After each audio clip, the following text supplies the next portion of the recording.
ఛానల్ని లైక్ చేసి సబ్స్క్రైబ్ చేసుకోండి. అలాగే మీ విలువైన అభిప్రాయాన్ని కామెంట్ ద్వారా తెలపండి. Please subscribe and support my channel. Hi అండి, వెల్కమ్ టు అవర్ ఛానల్. నేను ఇప్పుడు చదివి వినిపించబోయే కథ బస్తీ మే సవాల్ పార్ట్ 3. పార్ట్ 2లో పరశురామ్ నందిని దగ్గర నుంచి వెళ్ళిపోయి ఒక చోట కూర్చొని ఆలోచిస్తూ ఉంటాడు. ఊర్మిళని ఇంటిని వదిలి వచ్చేటప్పుడు ఊర్మిళ చెప్పిన సంగతులు, ఊర్మిళ తనకి ఇచ్చిన డబ్బుల గురించి, అలాగే ఆమె అతన్ని ముద్దు పెట్టుకుని వేగంగా తిరిగి వెళ్ళిపోయిన విషయం గుర్తుకు వచ్చి నివ్వెరపోయిన విషయం గుర్తుకు వస్తుంది. తర్వాయి భాగంలోకి వెళ్దాం. అతను భారంగా అడుగులు వేశాడు. భాస్కరపురం సాయిబాబా గుడి ప్రాంతాలకు వచ్చాడు పరశురామ్. గుడిలోంచి బయటకు వస్తున్న మనిషి పైన అతని దృష్టి పడింది. సరస్వతి. అతను పెదమను కొరుక్కున్నాడు. అదే తన బ్రతుకును నవ్వుల పాలు చేసింది. ఆ రాక్షసే తన జీవితాన్ని సర్వనాశనం చేసింది. కోపంతో అతని ఛాతీ వెడల్పోయింది. ప్రతీకారం తీర్చుకోవడానికి తగిన సమయంలోనే తారసపడింది. సరస్వతికి ఎదురుగా నడిచాడు పరశురామ్. ఎదురుగా నిలబడిన పరశురామ్ను చూసి వణికిపోయింది సరస్వతి. ఆమె గబగబా నడవబోయింది. ఆగు! ఖంగుమంది అతని గొంతు. ఆమె ఆగిపోయింది. అటు కాదు, ఇటు నడువు అన్నాడు. దేనికి? వచ్చాక నీకే తెలుస్తుంది. నేను రాను అంది బింకంగా.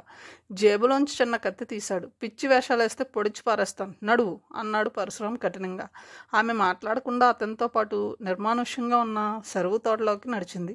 ఆమె పవిట చెరుగుని చేత్తో పట్టుకుని ఒక్కసారిగా దొరువులోకి దోశాడు ఆమెని. ఆమె కీచుగా అరుస్తూ దొరువులోకి దొర్లిపోయింది. ఆమె చీర అతని చేతిలోకి వచ్చింది. అతను చీరని చేతికి చుట్టుకుంటూ ఒక్కో అడుగు వేస్తూ దొరువులోకి దిగుతుంటే 2 చేతుల్ని గుండెలకి అడ్డం పెట్టుకుంది సరస్వతి. అతను ఆమెని సమీపించి మీదకు వంగాడు. సరస్వతి వణికిపోతూ కీచుగా అరుస్తూ 2 చేతుల్ని గుండెలకు అడ్డు పెట్టుకుంది. పరశురామ్ క్రూరంగా నవ్వాడు. వద్దు, నన్నేం చేయకు, నేను అలాంటిదాన్ని కాదు అంది బొంగురు గొంతుతో. చెల్మని చెంప పగిలేలా కొట్టాడు ఆమెని పరశురామ్. చంపేస్తాను, నువ్వెలాంటి దానివో నాకు బాగా తెలుసు. అతని కళ్ళు ఎర్రగా జ్యోతుల్లా ఉన్నాయి. పరశురామ్, నీకు చేతులెత్తి దండం పెడతాను, నన్ను విడిచిపెట్టు. ఆమె కళ్ళల్లో నీరు గిర్రున తిరుగుతుంది. పెట్టు, నన్ను నాశనం చేయకు, విడిచిపెట్టు, వేడుకుందామే. పరశురామ్ ఆవేశంతో వణికిపోతూ ఆమె 2 భుజాలని గుచ్చి పట్టుకుని తీవ్రంగా సరస్వతి మొహంలోకి చూస్తూ అన్నాడు.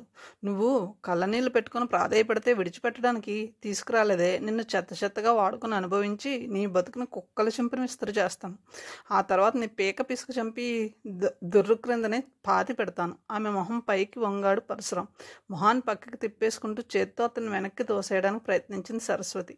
ఆమె ప్రతిఘటించడానికి ఎప్పుడు ప్రయత్నం మొదలుపెట్టిందో అప్పుడే అతనిలో ఉద్రేకం, కోపం, ఆవేశం ఎక్కువైపోసాగాయి. ఓ మహావృక్షం కూలి మీద పడుతున్నట్టు అతను తన మీద పడుతుంటే పక్కకి తిరగబోయింది సరస్వతి. ఆమె లంగా మోకాళ్ళ వరకు పైకి జరిగింది. కాళ్ళు 2 బిగించింది సరస్వతి. 2 చేతులతో గుండెలను కప్పేసుకుంది. కళ్ళ నుంచి కన్నీరు ద్రవిస్తుంది. గుండె అదిరిపోతుంది. కంఠం వణుకుతుంది. ప్రాణభీతితో పాటు తను కోల్పోబోతున్న తన శీలం గురించి ఆవేదనతో తల్లడిల్లిపోతుంది సరస్వతి. పరశురామ్ చేతిలో చాకు తలుక్కున మెరిసింది. పిచ్చి వేషాలు లేకుండా లొంగిపో, లేకపోతే కత్తితో నీ శరీరాన్ని చీల్చి పారేస్తాను. ఆమె కంఠం మీద కత్తిని గుచ్చుతూ అన్నాడు. అతని గొంతులో కఠినత్వం తప్ప జాలి ఏ కోసానో లేదు. ఆమె పరిస్థితిని అంచనా వేసుకుంది. అతని చేతిలోంచి తప్పించుకోవడం తనకు సాధ్యం కాదని అర్థం అయిపోయింది ఆమెకి. ప్రాధేయపడితే అతను కరుగుతాడేమో తప్ప ప్రతిఘటించి ప్రయోజనం లేదని కూడా ఆమె గ్రహించింది. అతనికి ఆమె 2 చేతులు జోడించింది. పరశురామ్, నా జీవితాన్ని నాశనం చేయొద్దు, నన్ను విడిచిపెట్టు అర్థించింది. దీనంగా చేతులు జోడించిన సరస్వతి కేసు చూశాడు. ఆమె శరీరం అతని చేతుల్లో ఉంది. ఆమె శరీరంలోని ఎత్తు పల్లాల కేసు చూస్తూ పళ్ళు పట్టపట్టమని కొరికాడు. ఏ జీవితం అంటే అంత తీపా నీకు? నన్ను నా బతుకుని బజార్ పాలు చేశావు. నేను చేయని నేరాన్ని నా పైన మోపి పోలీసులతో కొట్టించావు. కాలేజీ నుంచి డిస్మిస్ చేయించావు. అయిన వాళ్ళకి కాని వాళ్ళకి కూడా దూరం అయ్యేలా చేశావు. ఈ సమాజం నన్ను రేపిస్ట్గా చూసి మొహాన్న ఊసేట్టు చేశావు. నిన్ను మానభంగం చేయబోయానని నా పైన రిపోర్ట్ ఇచ్చావు. దానికి ఫలితంగా పోలీసుల చేతిలో లాఠీ దెబ్బలు తిని అనుభవించాను. ఇప్పుడు నిజంగా నేను రేప్ చేస్తాను. ఎందుకో తెలుసా? నాకు ఇప్పుడు లాఠీ దెబ్బలంటే భయం లేదు. అందరి చేత విసిరి కొట్టబడి నేను చిరిగిపోయిన గాలిపటం లాంటి వాడిని. నేను ఇప్పుడు ఎలాంటి నేరం చేయడానికైనా రెడీగా ఉన్నాను. చేయని నేరానికి నేను నేరస్తుడైనట్లే నా పైన అత్యాచార నేరం మోపిన నువ్వు కూడా అత్యాచారానికి గురి కాబడి అపారమైన అనుభవాన్ని గడించాలన్నది నా ధ్యేయం. ఆమె తొడలపైన చేతులు వేస్తూ నొక్కుతూ అన్నాడు పరశురాం. వద్దు, నేను కంఠంలో ప్రాణం ఉండగా దానికి ఒప్పుకోను. కావాలంటే చంపే అరిచింది. పరశురాం నవ్వాడు. చంపమంటావా సరస్వతి? నేను చంపబోయానని కేసు పెడితే సంతోషించేవాడిని, కానీ కామంతో మదంతో కళ్ళు మూసుకుని పోయిన వాడిని అన్నట్టు రేప్ కేసు పెట్టావు. ఆ అవమానాన్ని భరించలేకపోతున్నాను. ఎవరైనా అమాయకుడు నేరంలో ఇరుక్కుంటే విడిపించడానికి ప్రయత్నిస్తారు, కానీ ఏ పాపం తెలియని నన్ను సర్వనాశనం చేసిన నువ్వు రేపు ఇంకెందరి జీవితాలను బలి తీసుకుంటావో ఎవరికి తెలుసు. అందుకే తప్పదు. నేను కామంతో కళ్ళు మూసుకుపోయి నిన్ను అనుభవించడానికి ప్రయత్నించడం లేదు. నీకు బుద్ధి చెప్పడానికి, కళ్ళు తెరిపించడానికి నీ శీలాన్ని నేను దోచుకుంటాను. దేవుడు నేను రాసిన రాతని మార్చి కొత్త రాతని నేను రాస్తాను. నువ్వు అరిచినా, ఏడ్చినా, మొత్తుకున్నా, ప్రతిఘటనకి సిద్ధపడినా హింస పెరుగుతుందే తప్ప పని జరగక మాత్రం తప్పదు. ఆమె మీద పడ్డాడు పరశురాం. ఆమె ఆర్తనాదం చేసింది. నాకే పాపం తెలియదు పరశురాం, ఇదంతా వాడి పని. నన్ను బెదిరించి ఈ నాటకం ఆడించాడు. నువ్వంటే నాకే విధమైన పగ, ద్వేషం లేవు పరశురాం. వాడికి భయపడి నేను ఇంతవరకు నోరు విప్పలేదు. ఆమె బోరమని ఆడవడం మొదలుపెట్టింది. ఆమె భుజాల్ని నొక్కిపట్టి అడిగాడు, ఎవరు వాడు? రణధీర్. ఆ పేరు వినగానే ఆమెని విడిచిపెట్టి లేచి కూర్చున్నాడు పరశురాం. సరస్వతి కేసు చూశాడు. ఆమె అలాగే పడుకుని ఉంది. ఇలాంటప్పుడు ఈ మాత్రం అవకాశం వస్తే లేచి పారిపోవాలి. తీరుబడిగా పడుకుంటే నిజంగానే రేపు జరుగుతుంది అన్నాడు అతను. సరస్వతి లేచి కూర్చుంటూ నిజంగానే రేపు అంటే అంది. అవును సరస్వతి, నువ్వు మామూలుగా నిజం చెప్పవని నాకు తెలుసు. దీని వెనుక ఎవరిదో అదృశ్య హస్తం ఉందని నాకు ముందే తెలుసు. అందుకే నిన్ను బెదిరించి నీ చేత నిజం చెప్పించాలని ఈ నాటకం ఆడాను. లేచి ముందు చీర కట్టుకో అన్నాడు పరశురాం. అతని మాటలకు సరస్వతి కళ్ళు కృతజ్ఞతతో మెరిశాయి. చీకటి పడిపోయింది అంది భయంగా. తెల్లవార్లు నాతో ఉన్న నీ పైన ఈగ కూడా వాలదు. చెప్పు, అసలేం జరిగింది అడిగాడు పరశురాం. సరస్వతి ఒకసారి కళ్ళు మూసుకుంది. ఆమె కళ్ళ నుంచి కన్నీరు జారుతుంది. ఆమె కన్నీటిని తుడుస్తూ, ఏడవకు, ఇంత నష్టపోయి నేను కళ్ళనీళ్ళు పెట్టుకోలేదు. నీకేం జరగలేదుగా, కన్నీటిని వృధా చేసుకోవడానికి చెప్పు. ఆమె భుజం పైన చేత్తో తట్టాడు పరశురాం. సరస్వతి కళ్ళు తుడుచుకుంది. ఆ రణధీర్ గాడికి నేను బుద్ధి చెప్తాను. నీకేమీ భయం లేదు సరస్వతి. నీ కేసు కన్నెత్తి చూస్తే వాడి కళ్ళు పీకేస్తాను, చెప్పు అన్నాడు పరశురాం. సరస్వతి తలదించుకుని చెప్పసాగింది. ల్యాబొరేటరీలో ఆలస్యం అయింది సరస్వతికి. మెల్లగా ల్యాబ్లోంచి బయటకు వచ్చి నేరేడు చెట్ల పక్క నుంచి కాలేజీ వెనక గేటు కేసి నడుస్తుంది ఆమె. అప్పటికే చీకటి తెరలు కమ్ముకొచ్చాయి. క్రికెట్ ఆడుతున్నారు ప్లే గ్రౌండ్లో కొందరు. ఉన్నట్టుండి 6 సైకిళ్ల పైన రణధీర్ అతని బృందం ఆమెను చుట్టుముట్టారు. అనుకోని ఆ సంఘటనకు బెత్తరబోతున్న సరస్వతి మొహం పైన గుప్పుమని సిగరెట్ పొగని ఊదాడు రణధీర్. ఆ పొగగాటికి ఆమె ఉక్కిరి బిక్కిరి అయిపోయింది. అది చూసి అతని మిత్రులు హేళనగా నవ్వేశారు. సరస్వతి వాళ్ళని తప్పించుకోవాలని ప్రయత్నించింది, కానీ చుట్టూ సైకిళ్ళు, వాటిపైన రౌడీ సన్నాసుల మధ్యగా నిర్బంధంలో ఆమె. రణధీర్ ఆమె జబ్బపైన చేత్తో బలంగా కొట్టి గుచ్చి పట్టుకుని మమ్మల్ని తప్పించుకుని పోవాలనే ఎగతాళిగా అన్నాడు. అతను ఎలాంటివాడో ఆమెకు తెలుసు. రౌడీ, ఆడపిల్లల పాల్ట రావణాసురుడు. అతనంటే కాలేజీలో ఆడపిల్లలకి అసహ్యం, భయం. వాళ్ళకి దొరికిపోయినందుకు తనని తానే నిందించుకుందామే. అసలు తనని వాళ్ళు ఎందుకు ఆపారో ఆమెకు అర్థం కాలేదు. కాలేజీలో తానేమీ పాపులర్ కూడా కాదు. ఏ వర్గంలోనూ తను యాక్టింగ్ మెంబర్ కూడా కాదు. అలాంటి తనతో వాళ్ళకి పనేమిటి? ఏం కావాలి అడిగింది ధైర్యాన్ని కూడదీసుకుంటూ. ఏం కావాలో కోరుకోమంటుందిరా అన్నాడో వెధవ. నువ్వే కావాలి, నాకో ముద్దు, వెచ్చని కౌగిలి కావాలి. నాకు అన్నీ కావాలి. నాకు మాత్రం టబ్బులో పన్నీరు పోసి నీతో పడుకోవాలని ఉంది. ఒక్కో వెధవ ఒక్కో కూత కూసాడు. చెప్పు తీసుకుని కొట్టాలనిపించింది ఆమెకి, కానీ అలాంటి అవకాశం ఆమెకు లేదు. తనని వాళ్ళు బారి నుంచి ఆ సమయంలో ఎవ్వరూ కాపాడలేరని కూడా ఆమెకు తెలుసు. రణధీర్ చూయింగం నవ్వులుతూ అన్నాడు. విన్నావుగా నా ఫ్రెండ్స్ కోరికలు. సాధారణంగా వాళ్ళ కోరికలు తెచ్చడం నా హాబీ. నేను అని గ్రీన్ సిగ్నల్ ఇస్తే అందరూ పని పూర్తి చేసుకుంటారు. ఏమంటావు? ఆమె కళ్ళ నుంచి నీరు జలజలమని కారుతోంది. నేను మిమ్మల్ని ఏమీ అనలేదు. మీ దారికి నేను ఎప్పుడూ అడ్డు రాలేదు. నన్ను ఎందుకు ఇలా అవమానిస్తున్నారు అంది. రణధీర్ నవ్వాడు. అవమానించాలని మాకు లేదు. నువ్వు ఒక పని చేస్తే నీ జోలికి రాక నా వాళ్ళెవరూ రారు అన్నాడు. ఏమిటి? బొంగురు గొంతుతో అడిగింది. అతని చేతిని విడిపించుకోవడానికి ప్రయత్నిస్తూ సరస్వతి.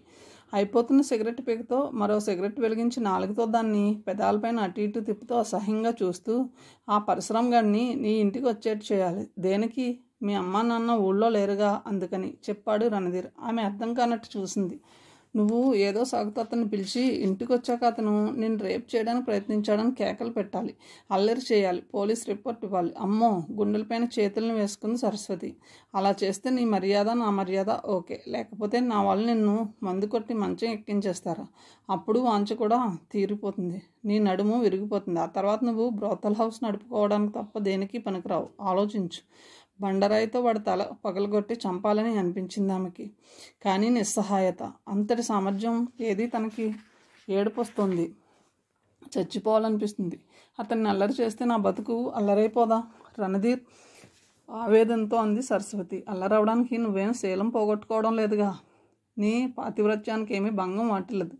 నేను రేప్ చేయబోయాడని పరశురాంని కటకటాలోకి తోయిస్తావు అంతే. నేను చేయలేను. రణధీర్ ఆమె కింద పెదవిని 2 వేలతో గట్టిగా నొక్కాడు. ఆమె బాధతో మూలిగింది. పెదమ చిట్లి రక్తం స్రవిస్తుంది. అయితే నీకు రేపు తప్పదు రణధీర్. నేను అతి సామాన్యురాలని. ఇంత దారుణానికి నేను వడిగట్టలేను. పరశురాం చాలా మంచివాడు. అతనికి ద్రోహం చేస్తే పాపం చుట్టుకుంటుంది. చెప్పేది నేను, చేసేది నువ్వు. పాపం మాటకొస్తే చేయించిన వాడిని దాన్ని నాకే అంటని పర్వాలేదు. కాదు కూడదంటే మా వాళ్ళ చేత రేప్ చేయించుకుంటావో లేక వాడు నిన్ను రేప్ చేయబోయినట్టు అల్లరి పెడతావో నీ ఇష్టం అన్నాడు రణధీర్. తనెంత విషమ పరిస్థితుల్లో ఇరుక్కున్నది సరస్వతికి అర్థమైపోయింది. వాళ్ళు చెప్పినట్టు వినకపోతే పని జరిపించేస్తారు. అంత దారుణం జరిగిన తర్వాత తను బ్రతకలేదు. తనపైన ఎన్నో ఆశలు పెట్టుకుని చదివిస్తున్నారు అమ్మ నాన్న. అక్కయ్యకి అన్నయ్యకి తనని డాక్టర్గా చూడాలని కోరిక. నాన్న అంటాడు, నా బిడ్డ డాక్టర్ అయి నా ఆరోగ్యం సంగతి చూసుకుంటుంది. అంతవరకు ఏ డాక్టర్కి నా చేతిని ఇవ్వను. తన కోసం, తన వాళ్ళ కోసం తను బ్రతకాలి. స్వార్థమే అయినా తప్పదు. మీ మాట వింటాను అంది మెల్లగా. కానీ షరతు ఏమిటి? మా పేర్లు బయట పెడితే నీ పీక కత్తిరించేస్తాను. మొత్తం డ్రామా నీవే నడిపించాలి. మా ప్రమేయం ఏమీ ఉండదు అన్నాడు అతను. సరస్వతి వడివడిగా నడుస్తూ వెళ్ళిపోయింది. ఆ తర్వాత కథ నాకు తెలిసిందే. ప్రాక్టికల్ బుక్ కావాలని అడిగితే దాన్ని తీసుకుని మా ఇంటికి వచ్చావు. నిన్ను అల్లరి చేసి పోలీసులకు పట్టించాను. అనర్థం జరిగిపోయింది. సరస్వతి కళ్ళ నుంచి జారుతున్న కన్నీటిని తుడిచాడు పరశురాం. పరశురాం పిలిచిందామె. ఏమిటి? సిగరెట్ వెలిగించి అడిగాడు. నేను నీకు నిజమే చెప్పాను. నమ్మితే అదృష్టవంతురాలని, నమ్మకపోతే నువ్వు నాకే శిక్ష వేసినా చిరునవ్వుతో స్వీకరించడానికి నేను ఇప్పుడు రెడీగా ఉన్నాను. నన్ను అనుభవించడానికి ప్రయత్నించినా నిన్ను ఆపను. చంపడానికి సమయత్తమైతే మనస్ఫూర్తిగా శిరస్సు ఉంచుతాను. నన్ను క్షమించానని ఒక్క మాట అంటే ఈ క్షోభను నేను మరిచిపోతాను. నీ పైన కేసుని విత్డ్రా చేసుకుంటాను అందామే ఆవేదనతో. అతను నిట్టూర్చాడు. నువ్వేం చేసినా నేను పోగొట్టుకున్న దాన్ని తిరిగి పొందలేను. విధి ఆడించిన నాటకంలో నువ్వు ఒక పావువి మాత్రమే. పద అని లేచి నుంచుని ఆమెకి చేతిని అందించాడు. సరుకు తోటలోంచి రైలు ట్రాక్ పైన నడుస్తూ ఆమె ఇంటికి కొంత దూరంలో వదిలాడు పరశురాం. రోడ్డు నిర్మానుష్యంగా ఉంది. సరస్వతి అలాగే కొన్ని నిమిషాలు నిలబడిపోయింది అతని మొహం చూస్తూ. ఉన్నట్టుండి అతని చేతుల్ని పట్టుకుని, పరశురాం, నువ్వు నిజంగా పరశురాముడివై ఆ రణధీర్ గాడి తలని 1000 ముక్కలు చెయ్యి, లేదా నాలాంటి ఆడపిల్లలకి రక్షణను కల్పించలేవా అంది. ఆ మాటలకి పరశురాం మొహం జేవరించింది. కళ్ళు ఎర్రబడినాయి. ఛాతీ వెడల్పోయింది. పిడికిళ్ళు బిగుసుకున్నాయి. అతను అక్కడి నుంచి కొదమసింహంలా కదిలాడు. సరస్వతి కళ్ళకి అతను శత్రువు తలను 1000 ముక్కలు చేయడానికి గండ్రగొడ్డలతో బయలుదేరిన పరశురాముల్లా కనిపించాడు. పరశురాం అగ్గిరాముల్లా నడుస్తున్నాడు. అతనికి పోలీసులు పెట్టిన హింస గుర్తుకు వచ్చింది. సరస్వతి రిపోర్ట్ ఇవ్వగానే కాలేజీకి వచ్చి పోలీస్ స్టేషన్కి లాక్కెళ్లారు. స్టేషన్లో అడుగుపెట్టిన మరుక్షణం మెడ మీద చెయ్యి వేసి సెల్లోకి ఒక్క తోపు తోశాడు ఇన్స్పెక్టర్ పాపారావు. ఆ విసురుకి కింద పడిపోయాడు పరశురాం.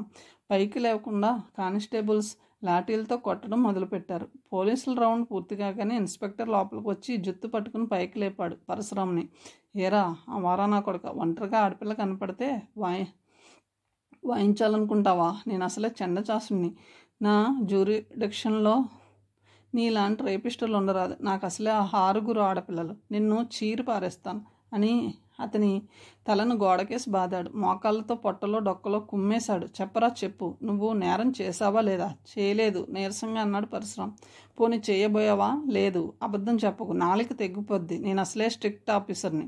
నా పేరు చెబితే ఆమదాల వలస నుంచి అమెరికా వరకు పులులు నీళ్లు తాగు అన్నాడు ఇన్స్పెక్టర్ పాపారావు. నాకే పాపం తెలీదు నిస్పృహతో అన్నాడు పరశురాం. జులై వాళ్ళు పోకిరి గాడిదళ్ళు ఆడపిల్లలపైన అత్యాచారాలు చేస్తుంటే చూస్తూ ఊరుకోవడానికి చేతకనివాడిని కానరా. ఇది భారతదేశం రా తమ్మి. ఈ దేశంలో ఆడదానికి ఒక ప్రత్యేక స్థానం ఉంది. అందుకే 6 పిల్లల్ని కన్నాను. పరువు ప్రతిష్ట మర్చిపోయి ఏ ఆడది పలానా వాడు తనను మానభంగం చేయబోయడానికి కేసు పెట్టదురా ఆవారనాయాల. అందుకే నిన్ను చిత్తులో పట్టేసి ఆడపిల్లలున్న ప్రతి ఇంటికి తీసుకువెళ్ళి నీ దివ్యమంగళ విగ్రహాన్ని ప్రదర్శిస్తాను. ఇప్పటికైనా చెప్పు, శిక్ష తగ్గిపోద్ది. నేను కొట్టడం మానేస్తాను. మా సబ్ ఇన్స్పెక్టర్ చేతులు దురదగా ఉన్నాయి. నాకు అతని చేతులు నలుపుకుంటున్నాడు. వాడికి నిన్ను వదిలేస్తాను. పరశురాం రొప్పుతూ తలెత్తి చూశాడు. ఛీ, మీరు మనుషులా రాక్షసులా అన్నాడు. ఇన్స్పెక్టర్ పాపారావు వెకిలిగా నవ్వాడు. మనుషులు రాక్షసులు కాని మధ్య రకం వాళ్ళని పోలీసులు అంటారు. నీలాంటి వాళ్ళను కొత్త ఆవకాయ ముక్కను నమిలినట్టు నలిపి పారేయడానికి మాకు ప్రభుత్వం అధికారాన్ని కట్టబెట్టింది. నా కొడుక, నాకు కసి పెరిగిపోతుంది. మేమే లేకపోతే నీలాంటి మదమెక్కిన వాళ్ళను అణిచి పారేసేది ఎవరు? పరశురాంని వంచి వీపు పైన లాఠీతో బాధడం మొదలుపెట్టాడు ఇన్స్పెక్టర్. సార్, మన స్టేషన్కి అసలే లాకప్ డెత్ స్టేషన్ అని పేరు. వీడు చేస్తే ప్రజలు గొడవ చేస్తారు. ఎన్నికలు వస్తున్నాయో పక్క నాయకులు ధర్నా చేస్తారు అన్నాడు కానిస్టేబుల్. షటప్, వీడిని మొత్తం ఊరు చీకొడుతుందిరా. వీడిని లేపేస్తే ఆడపిల్లల తల్లిదండ్రులు మనకు సన్మానం చేస్తారు, గండ పెండేరాలు తొడుగుతారు. ఓ కానిస్టేబుల్ పరిగెత్తుకొచ్చాడు. సార్, తమ ఇంటి నుండి ఫోన్ వచ్చింది దొరా. అమ్మగారు చేస్తున్నారు. ఏంటి, మీ 4వ అమ్మాయి మీ ఇంటికి ఎదురుగా ఉన్న కిల్లి కొట్టువాడితో లేచిపోయిందట సార్. అరిచాడు పాపారావు. ఎస్ఐ వెంకటరత్నం సెల్ లోపలికి వచ్చాడు. నేను అర్జెంట్ పని మీద బయటకు వెళ్తున్నాను, నువ్వు వీడి సంగతి చూసుకో అని విసవిసా వెళ్ళిపోయాడు inspector Paparao. SI Venkataratnam chewing gum నవ్వులుతూ అన్నాడు. పాపం, అలసిపోయినట్టున్నావు. నేను అసలే జెంటిల్మెన్ని. కాస్త రెస్ట్ తీసుకో, తర్వాత తీరుబడిగా మాట్లాడుకుందాం. ఐఎమ్ ఇన్నోసెంట్ సార్, ఇది ఏదో ప్లాన్ ప్రకారం జరిగింది అన్నాడు పరశురాం మెల్లగా. ఎస్ఐ నవ్వాడు. డోంట్ వర్రీ మై బాయ్, కొంతకాలం పాటు నీ మీద ఏ విధమైన కేసు లేకుండా చేస్తాను నేను. అంటే? పరశురాం అర్థం కానట్టు అడిగాడు. ఎఫ్ఐఆర్ రాస్తుంది నేనే, స్ట్రాంగ్గా రాస్తాను, నిన్ను లోపల తోయించేస్తాను అంటూ ఫెడీర్మన్ కొట్టాడు పరశురాం మూతిపైన. ఆ దెబ్బకి పరశురాం కళ్ళు బైర్లు కమ్మాయి. అతని మూతి నుంచి రక్తం కారుతుంది. ఏరా, నీకు అమ్మాయి కావాలా? తడికల బజార్ నుంచి ఒక కేసును తెప్పించి అంటగట్టానంటే జీవితాంతం ఏడుస్తావు. ఎగతాళి. ఎస్ఐ కొట్టిన దెబ్బలకి స్పృహ తప్పి పడిపోయాడు పరశురాం. రాత్రి 10 అయింది. అతన్ని చూడడానికి కానీ విడిపించడానికి కానీ ఎవ్వరు రాలేదు. మెల్లగా కళ్ళు విప్పి చూశాడు పరశురాం. స్టేషన్లో ఆఫీసర్లు ఎవ్వరూ లేరు. 2-3 కానిస్టేబుల్స్ ఉన్నారు. లేవడానికి ప్రయత్నించాడు. ఒళ్ళు పచ్చిపుండులా ఉంది. గొంతు పొడారిపోయింది. దాహంగా ఉంది. సెల్ తలుపు దగ్గరికి పాకి ఇనుప చువ్వలను పట్టుకుని దాహం, నీళ్లు కావాలి అన్నాడు అతి కష్టం పైన. కానిస్టేబుల్ సింహాచలం తలుపు దగ్గరికి వచ్చాడు. దాహంగా ఉందా బాబు అడిగాడు. తలూపాడు పరశురాం. స్కాచ్ తెప్పించినా? వద్దు, నీళ్లు కావాలి. పోనీ కూల్ డ్రింక్స్ తెప్పించినా? నాకు నీళ్లు కావాలి. అయ్యో, నీళ్ళేనా? ఒరే 421, ఈ బాబుగారికి నీళ్లు కావాలట. కొలాయిలో నీళ్ళు వచ్చి ఎన్ని రోజులైందో చెప్పరా? నీళ్ళు ఎక్కడ దొరుకుతాయి? కావాలంటే కొబ్బరి బండం తెప్పించడానికి వీలుంటుంది. ఏదో ఒకటి, నాకు దాహంగా ఉంది అభ్యర్థించాడు పరశురాం. ఆకలిగా లేదా? ఉంది. చికెన్ పలావ్ బాగుంటుంది సింహాచలం అన్నాడు. మీ ఇష్టం, నేనే రుణపడతాను అన్నాడు అతను. పిచ్చివాడా, పోలీసులకు రుణపడకూడదు. మాకు రుణపడితే లాఠీ దెబ్బలతోనే తేల్చుకుంటాం. పోన్లే, నీకు అన్నం పెడతాం కానీ ఓ మాట చెప్పు. అన్నా 421, ఏమిటి? అమ్మాయిని ఏం చేసావు? ఏం చేయలేదు, వస్తున్న కోపాన్ని నంచుకుంటూ చెప్పాడు పరశురాం. సింహాచలం అతని డొక్కలో పొడిచాడు. పని జరిగిపోయిందని కేసు పెడితే దాని బతుకు కొల్లేరవుతుందని పని జరపబోయాడని కేసు పెట్టుంటుంది. చెప్పు బాబు, పీసు మిఠాయిలా ఉందా, రసగుల్లలా ఉందా? 421 పక్కకి ఒరిగి అన్నాడు.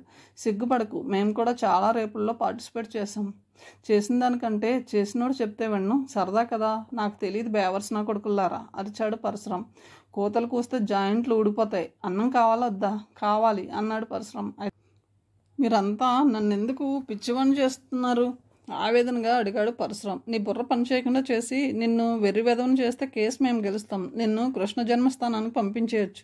మీరేమన్నా చేసుకోండి. దాహంగా ఉంది, ముందు కాసిన మంచినీళ్ళు ఇవ్వండి, లేకపోతే ఒక్క దెబ్బ కొట్టినా నా ప్రాణం పోతుంది దీనంగా అడిగాడు పరశురాం. పోలీసులు ఇద్దరూ పగలబడి నవ్వారు. బెదిరిస్తున్నావా చేస్తానని? లాకప్ డెత్లకి మా స్టేషన్ నెంబర్ 1.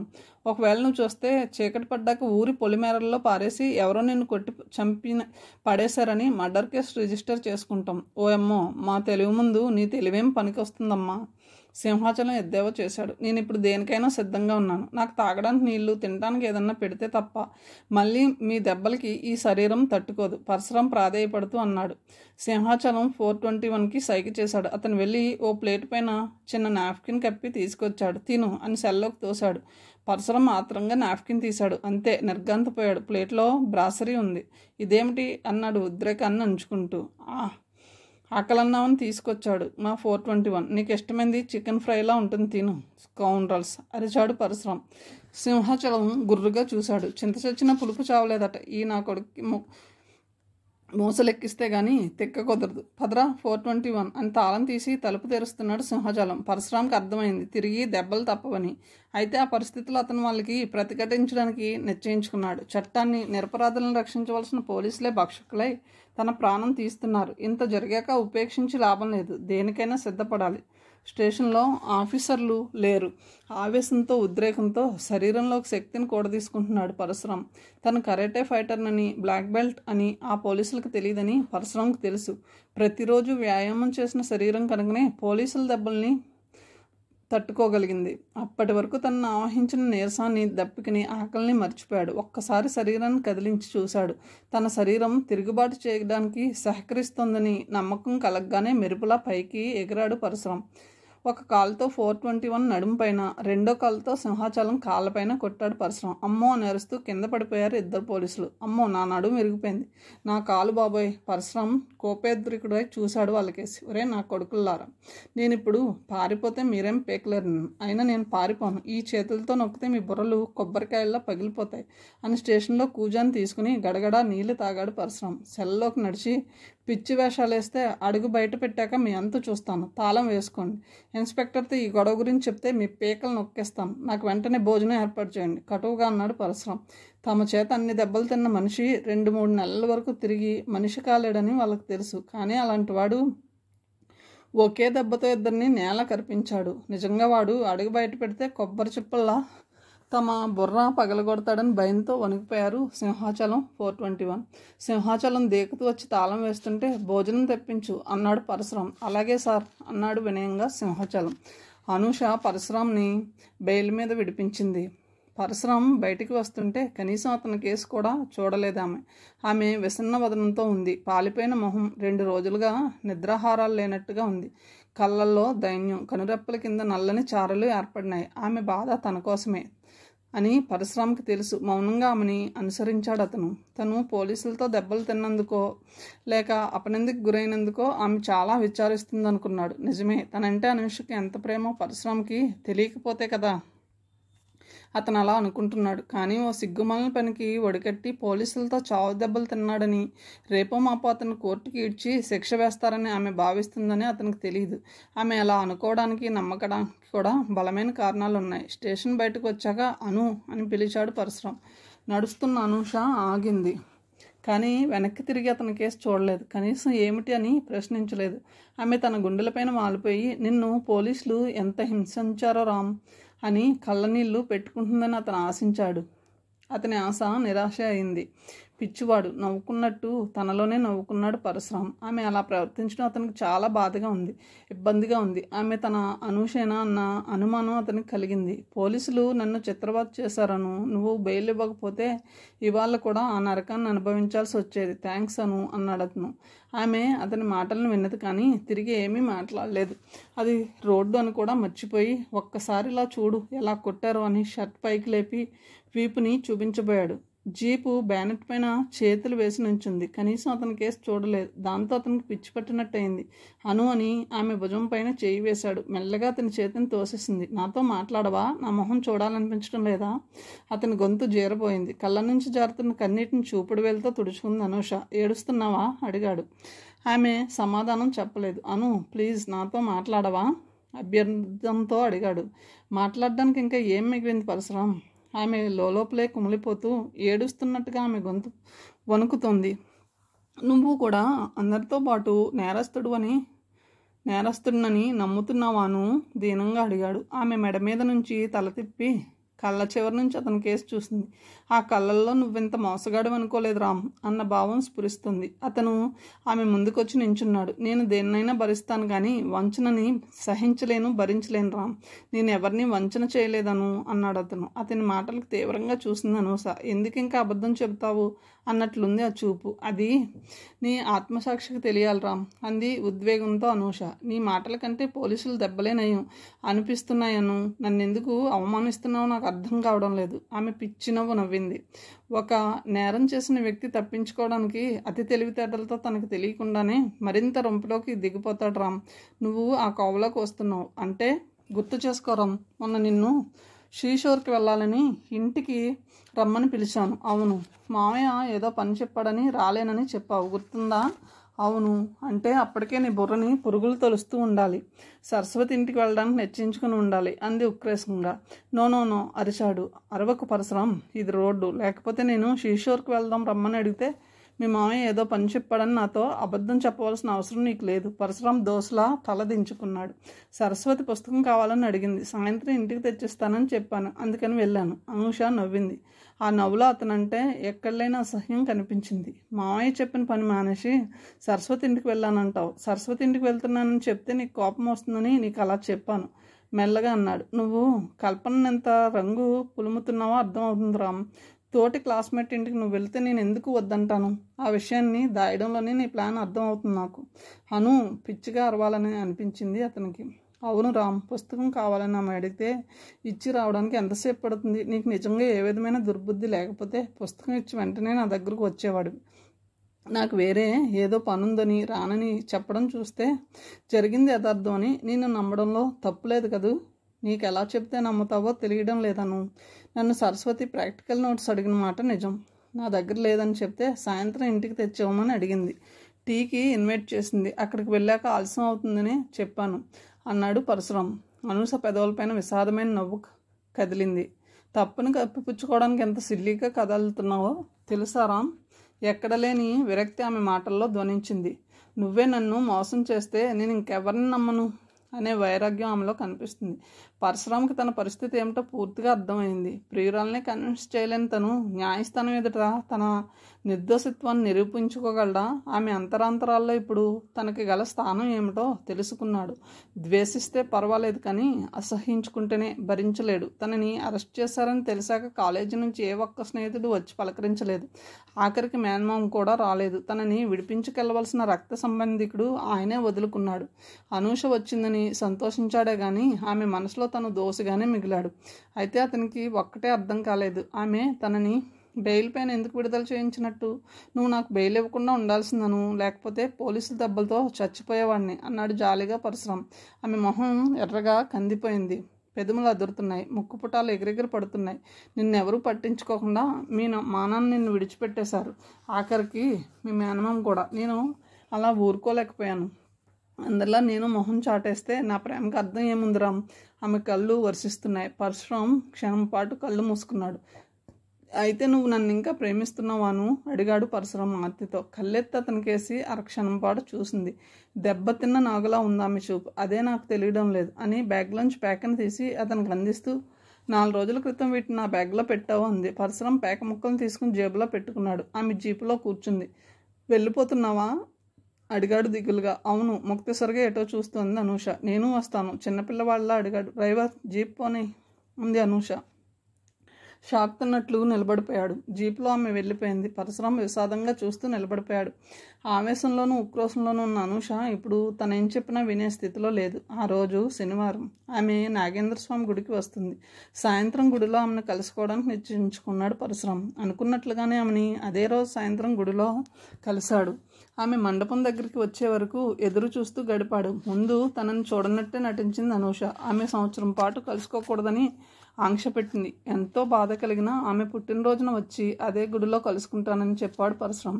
అనూష తన క్లాస్మేట్ అయినా ఆమెతో తొలిసారి పరిచయం అదే దేవాలయంలో జరిగింది. అనూష ముందు పరశురాంని పలకరించింది. కాలేజీలో కానీ క్లాసులో కానీ అతను ఆమెతో అంతవరకు మాట్లాడలేదు. గుడి మండపం మీద కూర్చున్న అతని దగ్గరకు వచ్చి కూర్చుంటూ, నీకు భక్తి కూడా ఉందన్నమాట అంది. దేవుడున్నాడని నమ్మకం నాకు ధైర్యాన్ని ఇస్తుంది చెప్పాడు అతను. అనూష అతని మాటలకు మనోహరంగా నవ్వింది. ఏమో ఇక్కడ కూడా పేకాట ఆడుకోవడానికి వచ్చావేమో అనుకున్నాను. దేవాలయ పవిత్రత నాకు తెలుసు అనూష. అతని మొహం సీరియస్గా మారడంతో అనూష తేలిగ్గా నవ్వుతూ, కాలేజీ ప్లేగ్రౌండ్లో నేరేడు చెట్టు కింద క్లాసులో ఒంటరిగా కూర్చుని నువ్వు ఒక్కడే పేకాట ఆడుకోవడం చూశాను. పేకాటనంతగా అవపోసన పట్టడానికి నువ్వు చేసే ప్రయత్నం చూస్తుంటే నువ్వు పెద్ద గ్యాంబ్లర్వి అయిపోతావు అనిపిస్తుంది నాకు అంది అనూష. పరశురాం ఆమె కేసి నిశ్చితంగా చూశాడు. ఆమె తనని చాలా రోజులుగా గమనించి ఉంటుందని గ్రహించాడు. నాకు అలాంటి ఉద్దేశం లేదు అన్నాడు. మరి అంత ఏకాగ్రత ఎందుకు ఆడుకుంటావు అడిగింది అనూష. ఆ ప్రశ్నకి సమాధానం చెప్పడం అతనికి ఇష్టం లేదు. నాకు స్నేహితులు లేరు, ఒంటరితనం నుంచి నన్ను నేను ఆ విధంగా ఎంగేజ్ చేసుకుంటాను అన్నాడు. ఆ సమాధానం ఆమెకి నచ్చలేదు. నన్ను నీ స్నేహితురాలుగా ఎంచుకోవచ్చు అంది అతని కేసు కళ్ళార్పకుండా చూస్తూ. పరశురాం వెంటనే అన్నాడు, ఆడపిల్లతో స్నేహం ఏమిటి? ఆడపిల్లలు స్నేహం చేయడానికి పనికిరారా? అసలు స్నేహం అంటే ఆడపిల్లలతోనే చేయాలి. అతను మాట్లాడలేదు. ఆమె అతని చేతికి కొబ్బరి చెప్పునిచ్చింది. అతను ఆ చెప్పుని అటు ఇటు తిప్పి చూసి 2 చేతులతో పట్టుకుని కొరికాడు. అనూష చిరుకోపంతో అంది, కోతి బుద్ధి పోనిచ్చుకున్నావు కాదు. కొబ్బరి చెప్పుని నువ్వు కోతిలా కొరుక్కు తినడానికి కాదు ఇచ్చింది, దాన్ని కొట్టి ప్రసాదం ఇద్దరం తినడానికి అని తిరిగి అతని చేతిలో చెప్పుని తీసుకుని నేలపైన కొట్టి అతనికి ఒక ముక్క ఇచ్చి అతను కొరికిన వైపు కొబ్బరి మాన్ని తను నోట్లో పెట్టుకుంది అనూష. పరశురాం అప్రయత్నంగా ఆమె చేతిని పట్టుకుని, అది నేను ఎంగిల్ చేసింది అన్నాడు కంగారుగా. అతని చేతి నుంచి తన చేతిని విడిపించుకునే ప్రయత్నం ఏదీ చేయలేదు ఆమె. అనూష కళ్ళతోనే నవ్వింది. అందుకే అది నేను తీసుకున్నాను. ఇప్పుడు చెప్పు, నేను నీ స్నేహితురాలుగా పనికి వస్తానా అంది. అతని కళ్ళు మెరిశాయి. ఆమెకి తనంటే ఎంత ఇష్టం ఉంటే అలా తన ఎంగిల్ తింటుంది. ఏమిటలా చూస్తున్నావు అడిగింది. ఇది నిజమా అడిగాడు. ఆమె అటు ఇటు చూసి నిజమే అంది. ఇదే మన తొలి పరిచయం. అనూష అతని చేతిపైన నాజూకైన తన హస్తంతో నిమిరింది. నీకు నాతో తొలి పరిచయం కావచ్చు, కానీ నాకు నీతో చాలా రోజులుగా పరిచయం ఉంది. నీ చర్యలను జాగ్రత్తగా గమనిస్తూ నీ పట్ల ఆకర్షణలో నా మనసులో నీకో స్థానాన్ని ఎప్పుడో ఇచ్చేశాను అంది అనూష తలంచుకుని. తొలి పరిచయంలో అందమైన అమ్మాయి మనసు విప్పలా మాట్లాడుతుంటే ఉక్కిరి బిక్కిరి అయిపోయాడు పరశురాం. అనూష స్నేహం తనకు దొరుకుతుందని అతను కలలో కూడా ఊహించలేదు. ఆమె సబ్ కలెక్టర్ గారు అమ్మాయి. ఆమె కొంటె చూపు కోసం కాలేజీ స్టూడెంట్స్, కొందరు కుర్ర లెక్చరర్స్ వెర్రిగా ఎదురు చూస్తూ ఉంటారు. ల్యాబొరేటరీలో డెమాన్స్ట్రేటర్స్ ఆమె బల్ల దగ్గర కూర్చునే డెమాన్స్ట్రేషన్ చేసి చూపిస్తారు. అనూష తనలాగే తనతో పరిచయం చేసుకోవడం అతనిలో కొత్త ఊపిరి పుట్టింది, స్ఫూర్తి కలిగింది. రామ్ ఆ పిలుపుకి ఉలిక్కి పడ్డాడు పరశురాం. ఆమె కళ్ళెత్తి అతని కేసు చూసింది. రామ్ మళ్ళీ పిలిచింది. ఆమె అలా పిలుస్తుంటే ఎంతో ఆనందంగా ఉంది అతనికి. రామ్ ఎంత మధురంగా పిలుస్తుంది. తన పేరు అంత అందంగా కమనీయంగా ఉంటుందా అని ఆశ్చర్యం కలిగింది అతనికి. ఏమిటి అడిగాడు. నేను నీ స్నేహితురాలనే కాదు, నీ మనిషిని అంది. ఇంకా ఎదురు చెప్పాల్సిన అవసరం లేదు. ఆమె మనసు అతనికి అర్థమైంది. అను అని పిలిచాడు అతను. ఆమె అతని కేసు చూసి నవ్వుతూ, నువ్వు ఇంకేమీ చెప్పనవసరం లేదు రామ్. నువ్వు అలా పిలవడంలోనే నువ్వేం చెప్పాలనుకుంటున్నావో నేను అర్థం చేసుకున్నాను. ఈరోజు చాలా గొప్పదను ఉద్వేగంతో అన్నాడు పరశురాం. అంతేనా? ఆమె గోముగా అంది. అంటే గొప్ప రోజులెన్నో ఉండొచ్చు రామ్, కానీ ఇది మన తొలి పరిచయంతోనే మన మనుషుల్ని ఒకరినొకరం పంచుకున్నాం. అందుకే ఈ క్షణాలను మనం బతికినన్నాళ్ళు గుర్తుంచుకోవాలి. అవును, మళ్ళీ ఎప్పుడు అడిగింది అనూష. రేపు కాలేజీలో కలుస్తాం కదా. నీకు అన్నీ చెప్పాలి. కాలేజీలో ఏం చేస్తాం సిగ్గుపడుతోంది అనూష. ఇంకెక్కడన్నా కలిస్తే మాత్రం ఏం చేస్తాం అమాయకంగా అన్నాడు పరశురాం. You silly bye. ఒకరికొకరం ఎదురెదురుగా కూర్చొని బోల్డ్ కబుర్లు చెప్పుకోవచ్చు. ఒకరికొకరం చూసుకుంటూ గంటలు గడిపేయవచ్చు. ఉయ్యాల్లో కూర్చోబెట్టి నన్ను ఊపొచ్చు నవ్వాడు. ఊపడానికి ఉయ్యాలెందుకు? ఇద్దరూ లయగా నవ్వుకున్నారు. గుళ్ళోంచి బయటకు వస్తూ అన్నాడు పరశురాం. గంట క్రితం వరకు నిన్ను గురించి నేను ఎప్పుడూ ఆలోచించలేదు. కారణం నాకు అసలు అవసరమే కలగలేదను. కానీ ఇప్పుడు ప్రతి క్షణం నీ గురించి నేను ఆలోచిస్తాను. అనూష నవ్వుతూ అడిగింది. మరి పేక ముక్కలను ఏం చేస్తావు? ఆ ప్రశ్నతో అతని మొహం కందగడ్డలా ఎర్రగా తయారైంది. ఈ పేక ముక్కల వెనుక ఉన్న విషాద గురించి నీకు తెలీదు. దాని గురించి మాత్రం నన్ను ఎప్పుడూ అడగొద్దు అన్నాడు. దీపం వెలుగులో అతని కళ్ళల్లో కనపడుతున్న ఎర్రజీరలను చూసి దానికి ఏదో బలమైన కారణం ఉంటుందని ఆమె గ్రహించినట్టుగా ఓకే రామ్ అంది. జీపు దగ్గరికి నడుస్తుంటే ఆమెని మళ్ళీ ఎప్పుడు దేవేరి దర్శనం అడిగాడు. ఆమె ఉప్పింగిన ఆనందంతో అడిగింది. దేవేరి అంటే అర్థం తెలుసా? పరశురాం క్షణం పాటు నివ్వెరపోయాడు. తను అనాలోచితంగానే ఆ మాటకి అర్థం తెలిసి పెదవి కొరుక్కున్నాడు. కలిస్తే ఏం చేస్తావు అడిగింది తిరిగి. ఐస్ క్రీమ్ తిందాం చెప్పాడు. ఐస్ క్రీమ్ తినడానికి పెద్ద ప్రోగ్రాం ఎందుకు? మరెక్కడా? ఇదే గుళ్ళో రేపు సాయంత్రం మనం కలుసుకుంటాం కానీ ఐస్ క్రీమ్ దొరకదు. కొబ్బరి చిప్పలు మాత్రం దొరుకుతాయి అంది చిలిపిగా అనూష. నాకు కొబ్బరి చిప్పలు అంటే చాలా ఇష్టం చెప్పాడు పరశురాం. జీప్లో కూర్చుంది అనూష. జీప్ కదులుతుండగా నువ్వు ఇంకా మారాలి అంది. ఆమె ఎందుకలా ఉందో అతనికి అర్థం కాలేదు. కానీ ఇప్పుడు అతని మనసులో ఆమెకి చెందిన ఆలోచనలే కమ్మిస్తున్నాయి. అనూష చేరువ కావడం అతనికి ఎంతో గర్వంగా ఉంది. ఇంటికి వచ్చేసరికి ఊర్మిళ ఎదురొచ్చింది. కొబ్బరి ముక్కను కొరుకుతూ సమయానికి వచ్చావు తీసుకో అంది సగం ముక్కను అందిస్తూ. నీ బోడెంగులు నేనెందుకు తింటాను?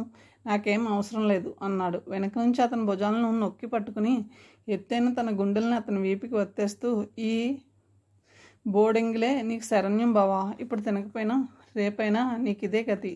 అంటే రేపు మనం పెళ్ళాక నేను అన్నీ రుచి చూసాకే నీకు పెట్టుకుంటాను. ఊరికే కళ్ళలు కనుకు నిన్ను పెళ్లి చేసుకోవడానికి ఇక్కడ ఎవరూ సిద్ధంగా లేరు. ఊర్మిళ అతని వీపు పైన పిడుగుళ్ళు బిగించి కొట్టింది. నువ్వు సిద్ధంగా లేకపోయినా నేను రెడీగా ఉన్నాను. నీ మెడను ఉంచి నేనే తాళి కట్టేస్తాను. నీకేమన్నా పిచ్చి పట్టిందా? విసుక్కున్నాడు.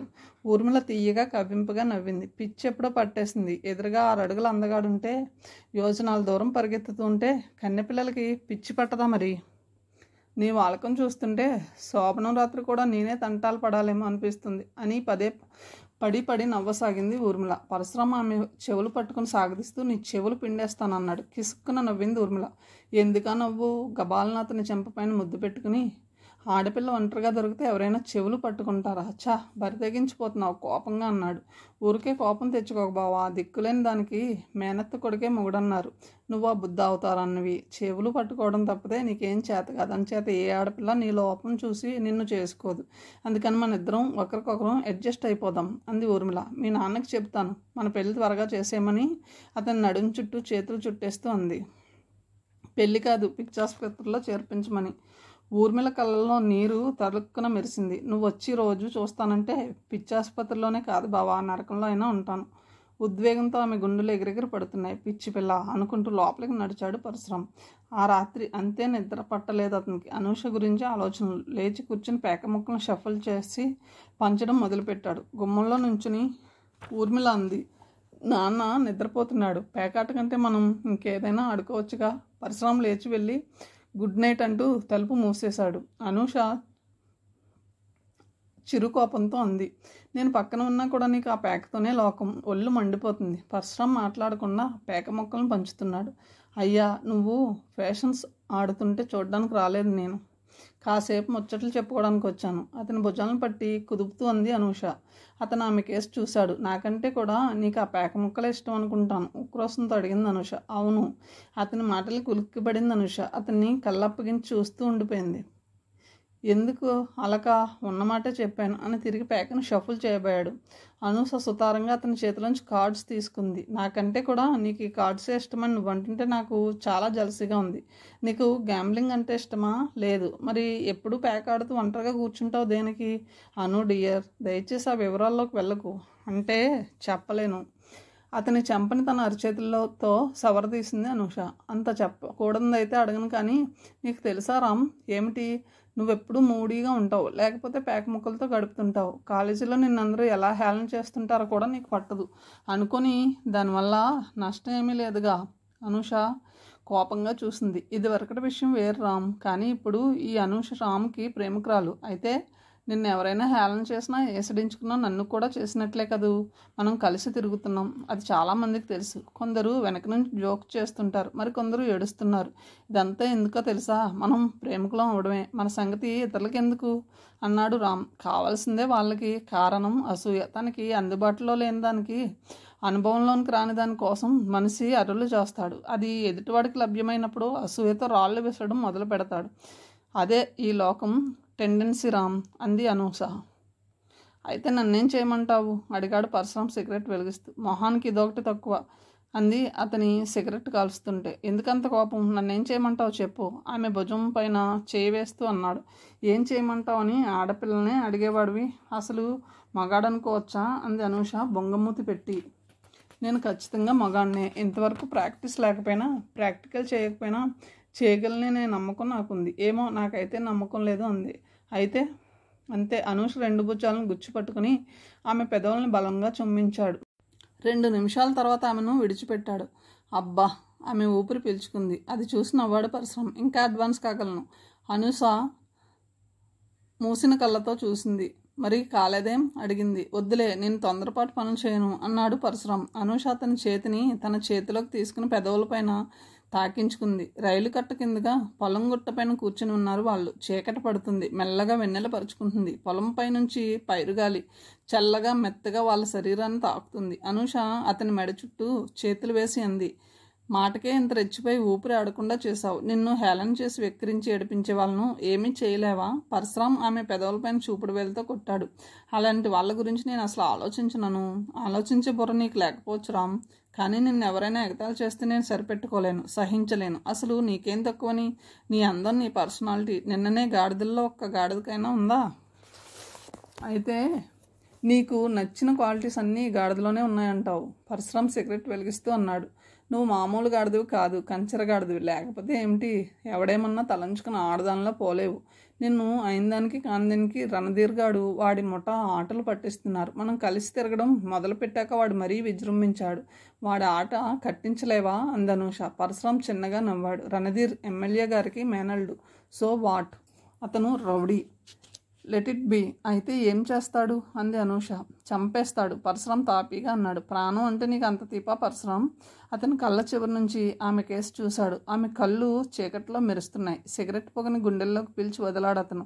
చావంటే నాకు భయం లేదను. చిన్నతనంలోనే మృత్యు కోరలోంచి తప్పించుకొని పారుతున్న రక్తపు టేరుల్లోంచి బతికి బట్టగట్టాను. అంటే అనూష ఆప్యాయంగా అతని తలపైన చేత్తో నిమురుతూ అడిగింది. ఇప్పుడేమీ అడగొద్దను, కానీ ఒక్క మాట చెప్పనా అన్నాడు అతను. ఏమిటి అడిగింది. నువ్వు నాకు కావాలి. నీ ప్రేమ నాకు కావాలి. అతని భుజం చుట్టూ చేతులు వేసి గుండెలకు అదుముకుంది అనూష. నీకోసం బతకాలనే తపంతో నేను పిరికివాడిని అయిపోతున్నాను. అనూష నవ్వింది. నిన్ను తిరగబడి హీరోలో స్టంట్ చేయమండం లేదా? లేదు రామ్, నువ్వు మూడీగా ఉండడం మానాలి. ఎలూఫ్గా ఉండొద్దు. నువ్వు స్నేహితుల్ని పెంచుకో. రణధీర్ లాంటి వాడికి మాటగా సమాధానం ఇవ్వు. ఆ మాటకి తుపాకీ గుండెలా వాడికి తగలాలి. నువ్వెప్పుడైతే ఆ రణధీర్ లాంటి వాడికి అడ్డు తగలడం మొదలు పెడతావో అప్పుడు నీకు అండగా అతనంటే నచ్చిన కొందరు నీ తరపున చేరతారు. ఇంతకాలం సమాన ఉజ్జి లేకపోవడంతో వాడి ఆటలకి హద్దు లేకుండా పోయింది అంది అనూష. పరశురాం నవ్వాడు. అతనంటే నీకు అందుకంత కసి అడిగాడు. నాకే కాదు, అందరికీ అసహ్యం, కోపం. ఆడపిల్లలకి వాడిని చూస్తే ఒంటిపైన తేళ్ళు జర్లు పాకినట్లుగా ఉంటుంది. వాడి మీద మీకు కసి కాబట్టి కుందేలు పిల్లవి పులి ముందుకు ఉసుగొలుపుతున్నావు అన్నమాట. నువ్వు కుందేలువో చిచ్చరపిడుగువో నాకేం తెలుసు. అసలు నీ సరుకేమిటో నాకు ఇప్పటి వరకు అర్థం కాలేదు. సరుకు మంచిదే, వాడుకోవడంలో ఉంటుంది. పద, ఇప్పటికే ఆలస్యమైంది అన్నాడు పరశురాం. చేలగట్ల వెంట నడిచి రోడ్డు మీదకి వచ్చారిద్దరు. ఆమెని రిక్షా ఎక్కించి ఇంటికి బయలుదేరాడు పరశురాం. రణధీర్ తనని అనేకసార్లు చులకం చేసి మాట్లాడడం పరశురాం కొత్త కాదు. అనూషతో స్నేహం పెరిగాక అతను మరింత రెచ్చిపోయిన మాట కూడా వాస్తవం. ఈ ముచ్చుగాడు తప్పితే దానికి ఎవడూ దొరకలేదురా అన్నాడోసారి రణధీర్. తను విననట్టే ఊరుకున్నాడు పరశురాం. నీలాంటి దొరబాబుని కాదని ఆ ముచ్చుగాడి ప్రేమలో పడిన దాన్ని చూస్తేనే జాలిగా ఉంది గురు. వాడు స్నేహితుడి ప్రేలాపన.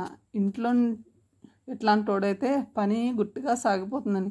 4 రోజుల కాలక్షేపం తర్వాత దాని దారి అదే చూసుకుంటుంది. ఇంకొకడు వాగుడు. అనూషకి తెలుసు. ఆమె వెళుతుంటే వెనక నుంచి కాగితం రాకెట్లతో కొట్టడం, సైకిళ్ళ పైన ఆమెను రాసుకుంటూ పోవడం లాంటి వెకిలి చేష్టలు ఎన్నో చేస్తారు. వాళ్ళను మీ నాన్నగారికి చెప్పొచ్చుగా అన్నాడు పరశురాం. ఈ చిన్న విషయాలు నాన్నగారి నోటీస్ కిందకు నువ్వున్నావుగా చూసుకోవడానికి అంటుంది అనూష. కాలేజీ గోడలపైన పరశురాం అనూషల పేర్లు రాశారు. బూతు బొమ్మలు గీశారు. పరశురాం దానికి కూడా మౌనం వహించడంతో రణధీర్ వర్గం మరింత రెచ్చిపోయింది.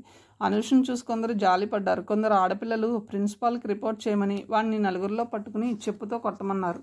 అనూష చిన్న దరహాసంతో ఒకటే మాట అంది. దేనికైనా సమయం రావాలి. ఆమె అంతరంగంలో ఏమున్నది తెలియని తోటి ఆడపిల్లలు ఇవాళ నీకు జరిగింది రేపు మాకు జరుగుతుంది, చూస్తూ ఊరుకోవడం మంచిది కాదు అన్నారు. అవును, మంచిది కాదని నాకు తెలుసు. ఏదో చేయాలి అంది సాలోచనగా అనూష. కాలేజీ వెనక గేటు దగ్గర రిక్షా దిగింది అనూష. ఆమె కోసమే ఎదురు చూస్తున్న పరశురాం ఆమెకు ఎదురు వెళ్ళి చేతిలో ఉన్న గులాబీని ఆమెకు అందించబోతూ, నీకోసం ఎంతసేపటి నుంచో ఎదురు చూస్తున్నాను అన్నాడు. దేనికి? ఈ పువ్వు నీకు ఇవ్వాలని. ప్రియురాలకి పువ్వుని చేతికి అందించరెవరు, తల్లో పెట్టు అంది అనూష కాస్త దూరంలో సైకిళ్ళ పైన కూర్చుని చూస్తున్న రణధీర్ని చూస్తూ. పరశురాం చేతిలో గులాబీని ఆమె జడలో పెట్టాడు. ఎంతో బాగుంది అన్నాడు. ఇద్దరూ కలిసి 4 అడుగులు వేశారో లేదో వెనక నుంచి సైకిల్ పైన దూసుకొచ్చాడు రణధీర్. అనూష కానీ పరశురాం కానీ ఊహించిన రీతిలో ఆమె జడలో గులాబీని లాగి నలిపి కింద పడేస్తూ వెకిలిగా నవ్వి అన్నాడు, నా కళ్ళ ముందే వాడితో పెట్టించుకోవడం చూడలేనే బుల్బుల్. చూసావా వాడు పెట్టిందాన్ని ఎలా లాగి పారేశాను. పరశురాం అతని కేసు కన్నార్పకుండా చూస్తూ నిల్చుండిపోయాడు. అనూష తీవ్రంగా చూసింది. రామ్, నువ్వు మగాడివేనా అంది. పరశురాం మాట్లాడలేదు. వాడు మగాడు కాదనే చెప్పేది బుల్బుల్ పిట్ట. వాడికి చిడతలిచ్చే గుళ్ళో కూర్చొని భజన చేసుకుంటాడు. నన్ను నమ్ముకో, రంజుగా ఉంటుంది అన్నాడు రణధీర్.